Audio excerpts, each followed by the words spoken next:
శివునికి ఎంతమంది కొడుకులో మీలో ఎవరికైనా తెలుసా? తారకాసురుడు అనే రాక్షసుడు శివుడికి కఠోరంగా తపస్సు చేసి, శివునికి పుట్టిన పిల్లలు మాత్రమే నన్ను చంపగలరు అని వరం కోరుకుంటాడు. దాంతో మహాశివుడు కార్తికేయ స్వామికి జన్మనిస్తారు. మహిషి అనే రాక్షసురాలు బ్రహ్మకి కఠోరంగా తపస్సు చేసి, శివునికి విష్ణువుకి పుట్టిన సంతానం మాత్రమే తనను వధించగలదు అని వరం కోరుకుంటుంది.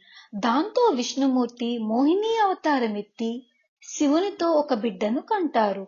అతనే అయ్యప్ప స్వామి. ఒకసారి శివుడు తన మూడవ కన్ను తెరవడంతో ఆ శక్తి సముద్రాన్ని తాకి జలంధరుడు అనే రాక్షసుడు జన్మిస్తాడు. జలంధరుడిని శివుడే చంపుతారు. శివుడి చెమటబొట్టు భూమి మీద పడడంతో ఆ చెమటబొట్టు నుండి అంధకుడు అనే ఒక రాక్షసుడు జన్మిస్తాడు. కానీ హిరణ్యాక్షుడి కోరిక మేరకు అంధకుణ్ణి అతనికే ఇచ్చేస్తారు. శివుడు తపస్సులో మునిగిపోవడంతో ఒంటరిగా ఉన్న పార్వతీదేవి ఒక మట్టి బొమ్మను తయారు చేసి ప్రాణం పోస్తుంది. అతనే వినాయకుడు. ఒకసారి శివుడు పార్వతీదేవి కోతుల్లా మారి ఆడుకుంటూ ఉంటారు. దాంతో పార్వతీదేవి గర్భం దాల్చుతుంది.